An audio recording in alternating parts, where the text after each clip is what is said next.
ভাসানীর মেলা ঘুরিয়ে দেখবো আজকে। মৌলানা আব্দুল হামিদ খান ভাসানী 1880 সালে 12 ডিসেম্বর সিরাজগঞ্জের ধনগড়া পল্লীতে জন্মগ্রহণ করেন। হাজী শরাফত আলী মৌলানা আব্দুল হামিদ খান ভাসানীর পিতা ছিলেন। মৌলানা আব্দুল হামিদ খান ভাসানী তিনি ভাসানী নামে পরিচিত ছিলেন। 1976 সালে 17 নভেম্বর তিনি ঢাকা মেডিকেল কলেজে মৃত্যুবরণ করেন। টাঙ্গাইল জেলার উত্তর পশ্চিম সন্তোষ নামক এই স্থানে শাহজামান নামক এই দিঘির পশ্চিম পাশে তাকে দাফন করা হয়। মৌলানা আব্দুল হামিদ খান ভাসানী মৃত্যুর পর তার মাজার নির্মাণ করা হয়। তারপর থেকেই প্রতি বছর ওরস মোবারক পালন করা হয়।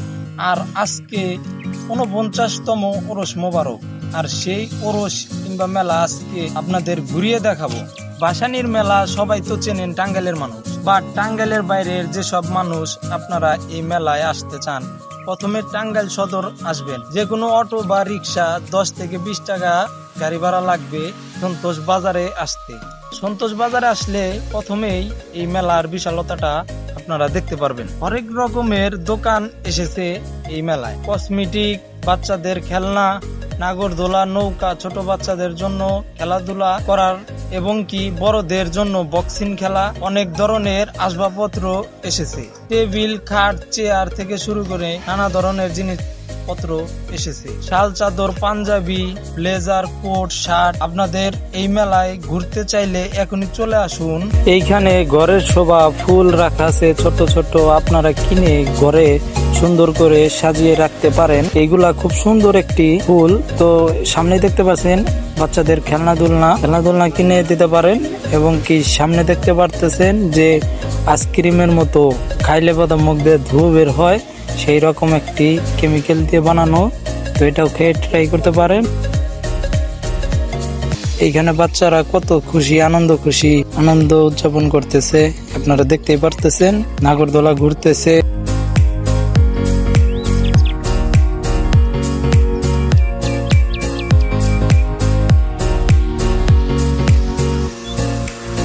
সামনে এখন আমরা ট্রেনের কাছে চলে যাব।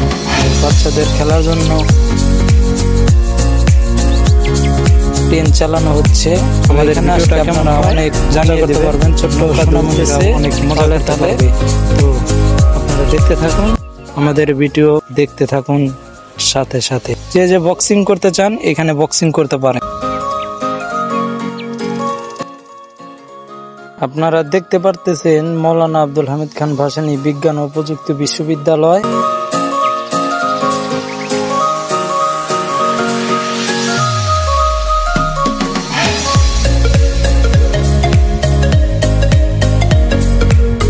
এখানে আসলে আপনারা সুন্দর সুন্দর খাবার খেতে পারবেন। মেয়েদের পছন্দের ফুচকা, ভাইরাল কেক, বার্গার, আরো অনেক নানা ধরনের জিনিস আপনারা খেতে পারবেন। শাল চাদর বিক্রি করা হচ্ছে, তো আপনারা চাইলে কিনতে পারেন।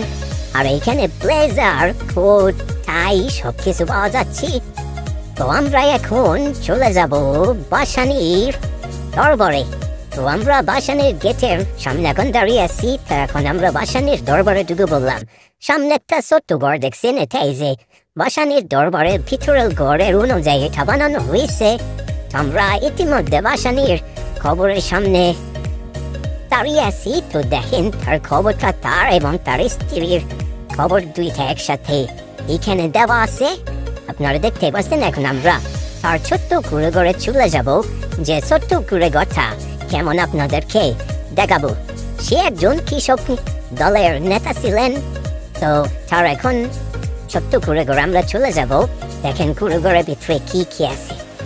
তো এখন অনেক দিন যাব তার কুড়ে ঘরে তেমন পুরাতন কিছু নাই।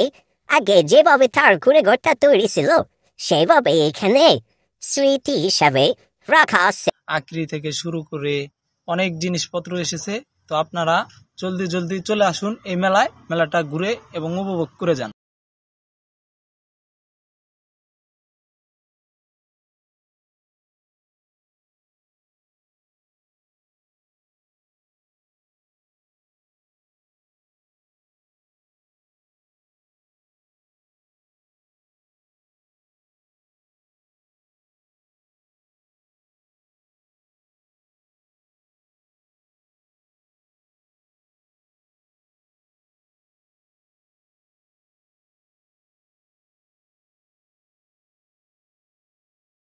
আজকের ভিডিও এই পর্যন্তই। আশা করি সবাই ভালো আছেন, সুস্থ আছেন। আমার পাশে থাকবেন, ইউটিউব চ্যানেলটা সাবস্ক্রাইব করবেন, ফেসবুক পেজটা ফলো করে দেবেন।